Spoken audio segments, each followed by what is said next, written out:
of the 11 women who died terrible deaths between June 1962 and January 1964.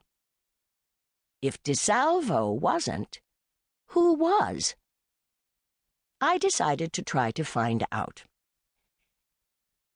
In the autumn of 1964, 33-year-old Malden, Massachusetts resident Albert Henry DeSalvo, loving husband and devoted father of 2, was arrested and charged with numerous counts of armed robbery, unnatural acts, and rape, offenses that had been committed in various suburban communities in the greater Boston area.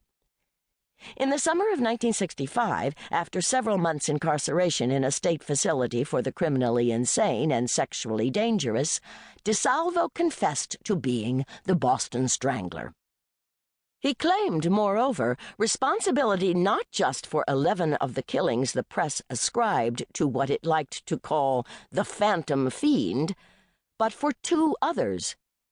His descriptions of these 13 murders were graphic, so much so that it took DeSalvo 2 months to recite all the details.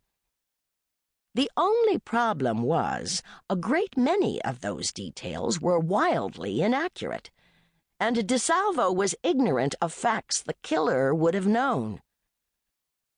DeSalvo's confession was a phony from beginning to end.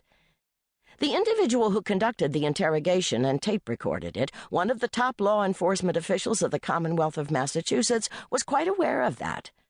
Still, he permitted the confession to stand unchallenged. A few years later, this individual would profit handsomely from the sale to the movies of the rights to DeSalvo's story and the part he himself played in it. Albert DeSalvo was never charged with, much less tried or convicted for, being the Boston Strangler. He couldn't be. Not one shred of physical evidence connected him to any of the murders. Nor could any eyewitness place him at or even near any of the crime scenes. No police officer from any of the towns and cities in which the stranglings occurred was ever permitted to question DeSalvo. Why did the Office of the Attorney General of the Commonwealth of Massachusetts, or at least one of its top representatives, accept DeSalvo's confession, knowing full well that it was phony? Simply because this was the quickest and easiest way to close the books on 11 gruesome murders. Of course, there was also the money. The individual from the Attorney General's office was not the only person whose bank account would be fattened by DeSalvo's confession. Albert DeSalvo went to trial in January 1967 on the rape, armed robbery, and unnatural acts charges lodged against him in the fall of 1964.